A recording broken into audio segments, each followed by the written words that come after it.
નમસ્કાર. મારી શાળા KKBS ચેનલમાં ધોરણ 8ના વિદ્યાર્થીઓનું હાર્દિક સ્વાગત છે. આપણે સામાન્ય રીતે નવા ચલણી નાણાંની સાથે અત્યારે જોડાયા ગયા છીએ અને એ જોડાણ આપણને ઘણીવાર પાછળની પરિસ્થિતિઓનો ખ્યાલ હોતો નથી. પહેલાંના સમયમાં 1 આના, 2 આના, 8 આના, 4 આના, 12 આના, 1 પૈસો, 2 પૈસા, 3 પૈસા એનું જે મૂલ્ય હતું 5 પૈસા, 10 પૈસાનું, એની અત્યારે કોઈ ગણના નથી. અત્યારે તો કેટલાય બધા રૂપિયા હોય ત્યારે ખબર પડે કે આપણી પાસે એટલા રૂપિયા છે. તો આવી જ વાત અને આવી જ પૈસાની મૂલ્યતા અને મહત્વતા વિશે જે વાત છે અને એના કારણે જે પૈસાના અભાવે એ સમયમાં એટલા પૈસા ન હોવા છતાં પણ માણસ શિક્ષણ લેવા માટે આતુર હોવા છતાંય નથી લઈ શકતા, તે બાબતને વ્યક્ત કરતો આ 10મો પાઠ એટલે 2.5 આના. 2.5 આના એટલે મૂળ તો 15 પૈસા થાય. તો એ વિશે વિસ્તૃત વાત કરીએ પહેલાં આ પાઠના લેખક છે સ્વામી સચ્ચિદાનંદજી. એમનો જન્મ 1932માં પાટણ જિલ્લાના સમી તાલુકાનું મુઝપુર ગામ એ સ્વામી સચ્ચિદાનંદનું વતન. હાલ તેઓ પેટલાદ નજીક દંતાલી પાસે ભક્તિ નિકેતન આશ્રમ સ્થાપીને લોક કલ્યાણની અનેકવિધ પ્રવૃત્તિઓ કરી રહ્યા છે. આપણા આધુનિક યુગના ક્રાંતિકારી વિચાર ધરાવતા અથવા તો ધરાવનાર સંન્યાસી છે સ્વામી સચ્ચિદાનંદજી. મારો અનુભવ વિદેશ યાત્રાના પ્રેરક પ્રસંગો, ધર્મ, ચાલો અભિગમ બદલીએ, છેલ્લી ટ્રેન, આ વગેરે પુસ્તકોની અંદર સમાજ, રાષ્ટ્ર અને માનવ કલ્યાણના પુરસ્કર્તા એવા આ જીવન ચિંતકના એટલે કે સ્વામી સચ્ચિદાનંદજીના સ્પષ્ટ અને નિડર વિચારો જે છે તે વેધકતાથી રજૂ થયા છે. સામાન્ય રીતે આપણે સાહિત્યના જુદા જુદા સ્વરૂપો એટલે કે વાર્તા, નિબંધ, નાટક, નવલકથાંશ આવું બધું જોઈ ગયા. અહીંયા જે આવે છે તે આત્મકથા અંશ સ્વરૂપનો આ પાઠ છે. તો આત્મકથાના આ અંશની અંદર વિદ્યાભ્યાસ માટે લેખકની લગની અને એ માટે એમણે કરેલી મથામણ તથા વેઠેલી મુશ્કેલીઓનો પ્રેરણાદાયી ચિતાર આ પાઠમાં રજૂ થયો છે. જિજ્ઞાસા પ્રેરક પ્રસંગ કથન અને સાથે સાથે સંવર્ધનજન્ય પરિસ્થિતિ નિરૂપણને રોચક બનાવે છે. તે પાઠને માણતા જ ખ્યાલ આવશે. તો આપણે પાઠને જોઈએ. લેખક પોતાની વાત શરૂ કરે છે એટલે કે સ્વામી સચ્ચિદાનંદ. બાલ્યકાળમાં મેં પાઠશાળામાં થોડા શ્લોકો તથા રુદ્રી વગેરેનું અધ્યયન કરેલું એટલે કે અભ્યાસ કર્યો હતો, પણ વ્યાકરણ વગેરે કશું જાણું નહીં. એટલે કે વ્યાકરણ વિશે મને જ્ઞાન નહોતું. મને રહી રહીને થયા કરતું હતું કે જો મારે સારી રીતે ધર્મ પ્રસાર કરવો હોય તો સંસ્કૃત વિદ્યા ભણવી જોઈએ. મારી 23 વર્ષની ઉંમર થઈ ગઈ હતી અને હું હવે મને પોતાના ભણવા માટે ઘણી મોટી ઉંમરનો માનતો હતો. સુરપુરાના એક મહિનાના નિવાસ દરમિયાન અધ્યયન કરવાના એટલે કે અભ્યાસ કરવાના મારા વિચારો પાક્કા થયા. મારી ઈચ્છા હતી કે હું 1-2 વર્ષ થોડું વ્યાકરણ શીખી લઉં, સંસ્કૃત શ્લોકોને સમજી શકું. એટલે બસ મેં સુરપુરામાંથી જ સીધા મથુરા વૃંદાવન જવાનું નક્કી કર્યું. મને વિદાય આપવા આખું ગામ હિલોળે ચડ્યું હતું. સૌની આંખમાં અશ્રુ હતા. દર વર્ષે અહીં આવવાનું એવો સૌનો આગ્રહ હતો. એટલે કે ગામમાં ધર્મના નામે લોકોએ અસંખ્ય અણગમા ઊભા કર્યા હોવા છતાં આજે પણ જો કોઈ નિસ્પૃહ વ્યક્તિ નામમાં આવી જાય તો ગામમાં આવી જાય તો લોકો ભાવ વિભોર થઈ જતા હોય છે. અનિયંત્રિત સાધુઓ તથા દીક્ષકો,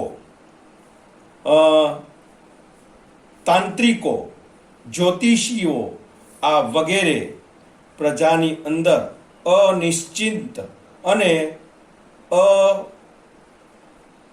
એ સાથે સાથે અનિશ્ચિત અને ગ્લાનિ ઉપજે તેવું વાતાવરણ બનાવતા છોડતા ફરતા હોય છે. એ પણ હકીકત છે.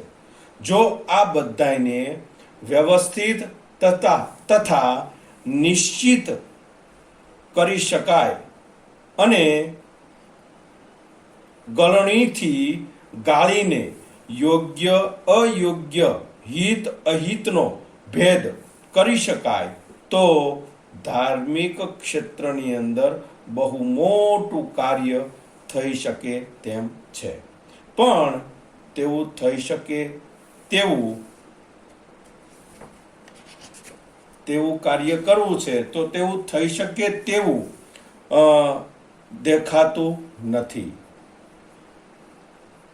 ઊંઝાથી ટ્રેન દ્વારા હું રવાના થયો. ગામ લોકોએ મને 30 રૂપિયા આગ્રહ કરીને આપ્યા હતા. હવે મને લાગ્યું કે જો મારે અધ્યયન અભ્યાસ કરવાનો છે અને એ કરવાનો હોય તો પૈસાની જરૂર પડશે અને એટલે સ્પર્શ નહીં કરવાનો એટલે કે પૈસાને સ્પર્શ નહીં કરવાનો જે નિયમ છે તે ચાલી નહીં શકે.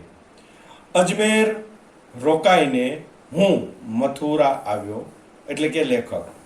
ત્યાં હું ઉતર્યો હતો. તેની સામે જ જમુનાજીનો ભરપૂર પ્રવાહ. હું બેઠો ઘણીવાર આગંતુક શ્રદ્ધાળુઓને જોતો.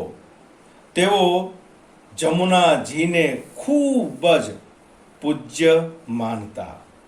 પૂજ્ય માનવા છતાંય સ્વચ્છતા જરાય ન રાખતા. ગંદકીનો પાર નહીં. લોકો બોલતા જમના મૈયા કી કૃપા સે અને પછી મારા મનમાં પ્રશ્નો થતા આ જળ પ્રવાહ પણ કૃપા કરતો હશે? આવો પ્રશ્ન લેખકના મનમાં થતો હતો. પ્રકૃતિ પૂજનમાં અટવાયેલા માણસોને નથી તો એ બ્રહ્મ નિષ્ઠા થતી કે સાથે સાથે નથી પ્રાકૃતિક સૌંદર્યની પ્રતીતિ અથવા તો અનુભવ થતો.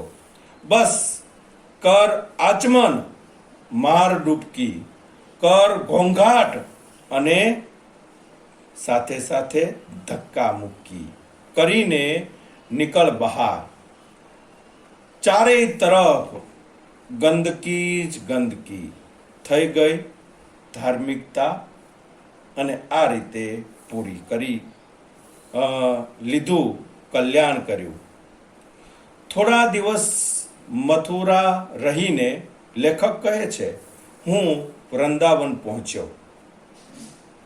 નાની ગાડીમાંથી જ મને એક મોટો આશ્રમ દેખાયો. નામ પણ ઘણા મોટા અક્ષરોએ લખ્યું હતું, શ્રોત મુનિ આશ્રમ. મેં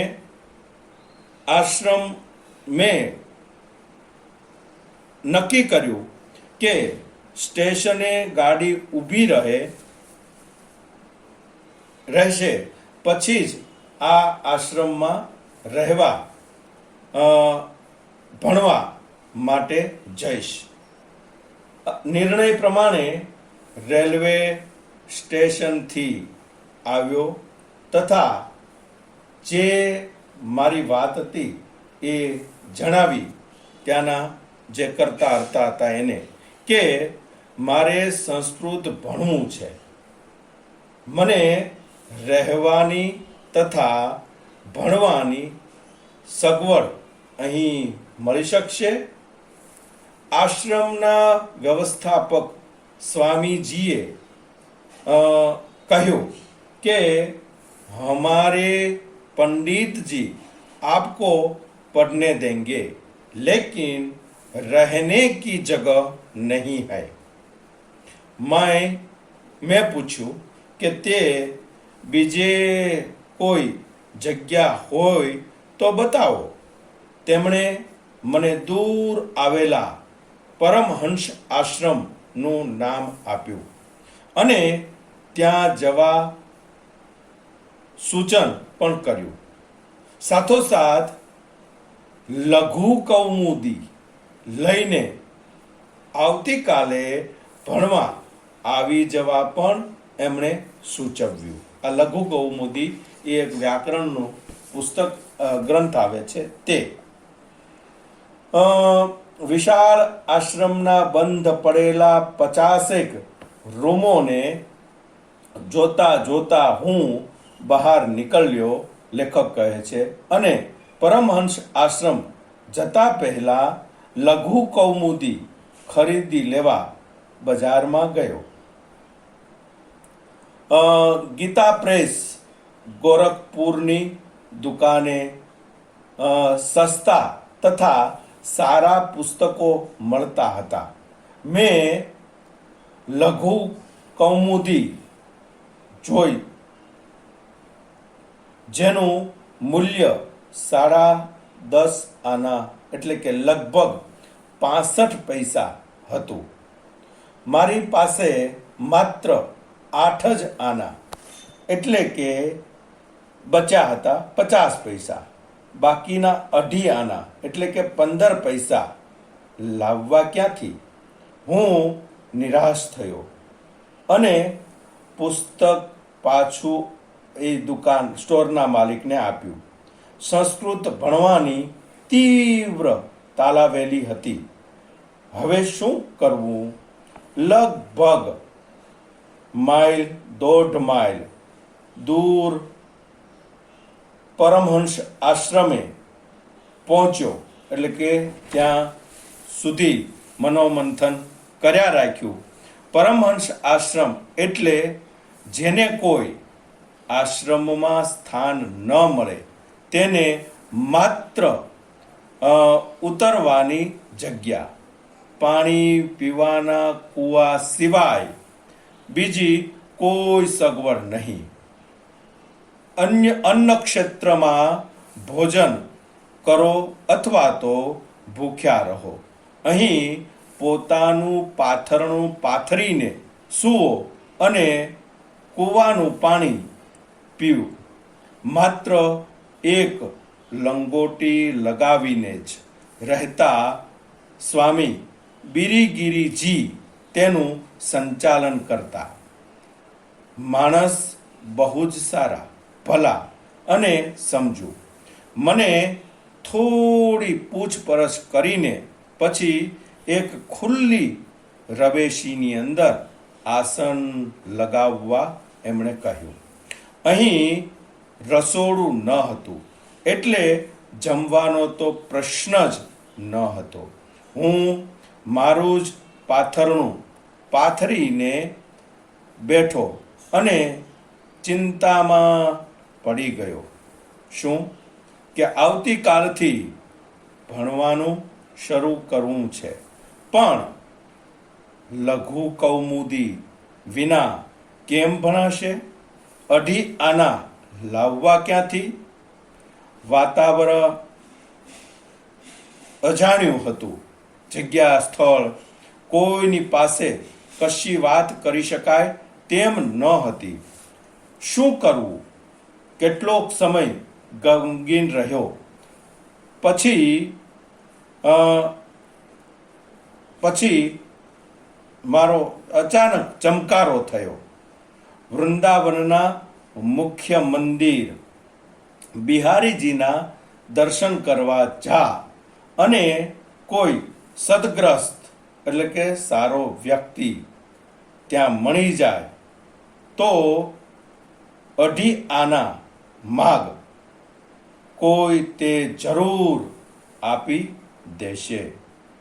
બીરગીરીજીને કહીને હું નીકળ્યો પાછો વૃંદાવન જવા. સામે આવતી પ્રત્યેક વ્યક્તિને હું આશા અને લાલચ ભરી દ્રષ્ટિથી જોતો. કદાચ આ માણસ મને અઢી આના આપે, પણ માગવાની હિંમત ન ચાલી. કદાચ ના પાડશે તો, કદાચ અપમાન કરશે તો, એટલા માટે. માણસમાં જ્યારે યાચના વૃત્તિ જાગે છે ત્યારે તેનું તેજ, ખુમારી અને સાથે સાથે વ્યક્તિત્વ ઢીલું ઢસ જેવું થઈ જાય છે. તેનો મને પ્રતિક્ષણ અનુભવ થવા લાગ્યો, લેખક કહે છે. લગભગ 1.5 માઇલના રસ્તા ઉપર કેટલાય માણસો સામે મળ્યા. મેં સૌને નિહાળ્યા, પણ કોઈની પાસે અઢી આના માગી શક્યો નહીં. બિહારીજીનું મંદિર હવે નજીક આવી ગયું હતું. મને થઈ ગયું કે હું અઢી આના માગી શકીશ નહીં અને પુસ્તક વિના ભણી શકીશ નહીં. નિરાશા વધી ગઈ હતી. તેવામાં મારી નજર દ્રષ્ટિ રોડ ઉપર બેસીને ટોપલામાં ફળો વહેંચતા એક માણસ ઉપર પડી. કોઈ અગમ્ય પ્રેરણાથી હું તેમની પાસે ગયો. મારી જે હથેળી હતી એમાં રાખેલા 8 આના તેને બતાવ્યા અને કહ્યું, મારે એક સંસ્કૃત પુસ્તક જોઈએ છે. અઢી આના ખૂટે છે. જો તમે મને આપશો તો હું તમને જ્યારે મને મળશે ત્યારે પાછા આપી દઈશ, પણ જો નહીં મળે તો નહીં આપું. ચોખ્ખો ખુલાસો લેખકે કર્યો. કશો જ વિચાર કર્યા વિના તેણે એટલે કે એ ફ્રૂટ વેચતા વ્યક્તિએ મને તરત જ અઢી આના આપી દીધા. મારા આનંદનો પાર ન હતો. મને થયું નરસિંહ મહેતાની હુંડી સ્વાભાવિક છે મળી, ભગવાને આવી જ રીતે સ્વીકારી હશે. ઝડપથી એટલે કે ઝપાટા બંધ લેખક પોતે હું પેલી દુકાન તરફ દોડ્યો અને દુકાન બંધ થઈ રહી હતી. દુકાનદારે મને પુસ્તક આપ્યું. જાણે સ્વર્ગનો ખજાનો મળી ગયો હોય તેટલા હરખથી હું પાછો ફર્યો. હું મૂર્તિ પૂજામાં બહુ માનતો નહીં, તેમ છતાં કોઈક વાર પ્રસિદ્ધ મંદિર વગેરે હોય તો દર્શન કરવામાં પણ બાધ માનતો નહીં. બિહારીજીના દર્શન કરીને દિવસ આથમ્યા પછી આશ્રમમાં આવ્યો.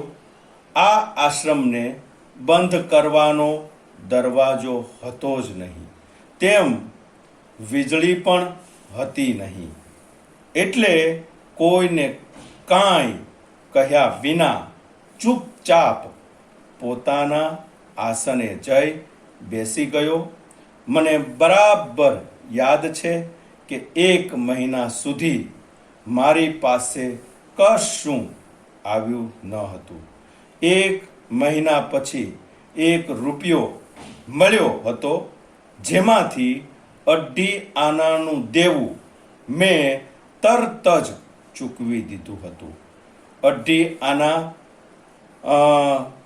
ચૂકવી દેવાનું મહત્વ નથી, પણ જે સ્થિતિમાં શ્રી ભગવાન દાસે મને 2.5 આના આપ્યા હતા તેનું મહત્વ છે.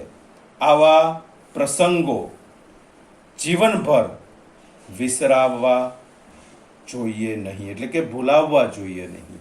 મારા અનુભવમાંથી લેવામાં આવેલો આ ભાગ છે અને આપણે આગળ શબ્દો જોઈએ. 2.5 આના એટલે હાલના લગભગ 15 પૈસા. નિઃસ્પૃહ એટલે કે જેનું કશું મેળવવાની ઈચ્છા ન હોય એવો. ભાવ વિભોર એટલે કે લાગણી વશ. અધ્યયન એટલે કે અભ્યાસ. સ્પર્શ નહીં કરવાનો નિયમ એટલે કે સંન્યાસીઓ ભૌતિક સંપત્તિને અનિષ્ટનું મૂળ ગણે છે, એટલે નાણાંને સ્પર્શ કરતા નથી એ હકીકતનો અહીં નિર્દેશ છે. યાચના વૃત્તિ એટલે કે માગવાની ઈચ્છા. આગંતુક એટલે કે નવા આવનાર. એક બ્રહ્મનિષ્ઠ એટલે કે પરમેશ્વર એક જ છે એવું સમજી એમાં નિષ્ઠા રાખવી તે. પ્રતીતિ એટલે કે ખાતરી. લઘુ કૌમુદી એટલે કે સંસ્કૃત ભાષાના વ્યાકરણનું એક પુસ્તક. પછી છે રવેશી એટલે કે પડાળી. પ્રતિક્ષણ એટલે કે પ્રત્યક્ષ ક્ષણે અથવા તો પળે પળે. રૂઢિપ્રયોગ હિલોળે ચડવું. ભીડ રૂપે એકઠા થવું, ભેગું થવું એનો મતલબ થાય છે. તાલાવેલી લાગવી મતલબ થાય છે આતુરતા, ચટપટી, તાલાવેલી થવી. ઢીલાસ ધસ થઈ જવું એટલે કે સાવ ઢીલા થઈ જવું. આ એના શબ્દો અને રૂઢિપ્રયોગોના અર્થ છે. હવે અહીંયા આપણે અભ્યાસ સંદર્ભે પ્રશ્નો જે આપેલા છે વિકલ્પ સ્વરૂપે એને પૂરા કરવાના છે. 2.5 આના એટલે આજના કેટલા પૈસા થાય? ક 12 પૈસા, ખ 15 પૈસા, ગ 20 પૈસા અને ઘ 25 પૈસા. બીજું છે લેખકને 2.5 આનાની જરૂર શા માટે પડી? એમાં ક આશ્રમમાં રહેવા, ખ જમવા, ગ પુસ્તક ખરીદવા અને ઘ વાપરવા. ત્રીજો પ્રશ્ન છે ખૂટતા 2.5 આના લેખકને કોની પાસેથી મળ્યા? તો એમાં ક આશ્રમના સાધુ પાસેથી, ખ દુકાનદાર પાસેથી, ગ ધનિક શેઠ પાસેથી, ઘ ફળના ટોપલાવાળા પાસેથી. ચોથું છે લેખકને કયું પુસ્તક ખરીદવું હતું? એમાં ક લઘુકૌમુદી, ખ રુદ્રી, ગ ગીતા, ઘ મહાભારત. પાંચમું છે લેખકે 2.5 આના ક્યારે પરત કર્યા? એમાં ક બીજે દિવસે, ખ 1 માસ પછી, ગ ક્યારેય નહીં, ઘ સપ્તાહ પછી. હવે નીચેના પ્રશ્નોના 1-2 વાક્યમાં ઉત્તર આપો. એમાં 1 માણસમાં યાચના વૃત્તિ જાગે છે ત્યારે તેને કેવો અનુભવ થાય છે? બીજું, લેખક કયો પ્રસંગ ન ભૂલવા સૂચવે છે? ફરીથી, લેખક કયો પ્રસંગ ન ભૂલવા સૂચવે છે? ત્રીજો પ્રશ્ન સ્વામીજીને રહેવા માટે કયું સ્થળ મળ્યું? તો આટલા પ્રશ્નોના જવાબ તમારે આપવાના છે. આપ સૌ ખૂબ સારી રીતે પાઠને સાંભળીને તૈયાર કરી અને એના જવાબો વહેલી તકે પહોંચાડશો. Thank you. આપ સૌનો આભાર.